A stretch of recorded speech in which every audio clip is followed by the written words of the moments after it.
1919 through the end of 1986. And the idea for it started when I was teaching a class at Florida Memorial College in Miami.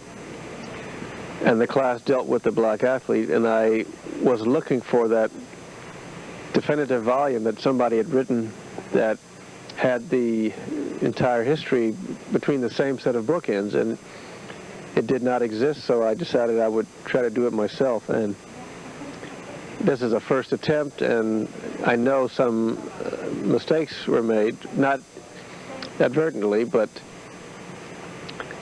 at least the people who figured prominently in all these sports and the narrative of what actually happened and the most important events are detailed in there, and it's doing quite well. It's already in its second printing in hardback.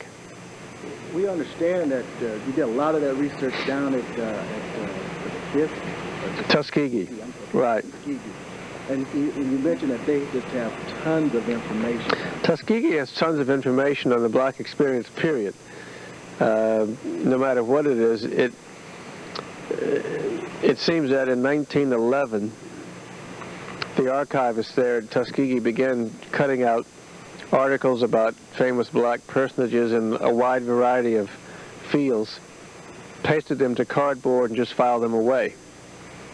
And no one had looked at the cardboard boxes full of sports clippings for decades. So I spent quite some time down there going through those cartons.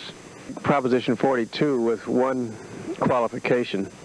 I do think the standardized tests should be replaced with something that is more predictive of success in college and not quite as culturally or sexually biased as a New York court found out about 3 weeks ago. But it appeared to me that if standards were not set and those standards agreed upon and laid down and unequivocally and in no uncertain terms be told or told to junior high and high school athletes that they wouldn't even try to meet those standards, because in the past these athletes were able to get scholarships purely on their athletic ability alone.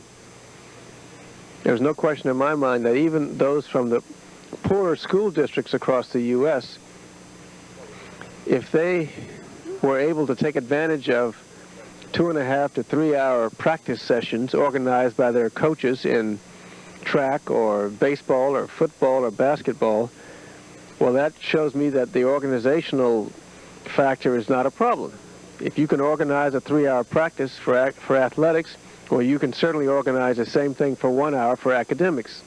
And if that is done, even that culturally biased SAT score of 700 would be a piece of cake in most cases, because that's a very low standard. And so I'm all for setting what is a reasonable goal for these athletes to try to achieve and then have them surpass it.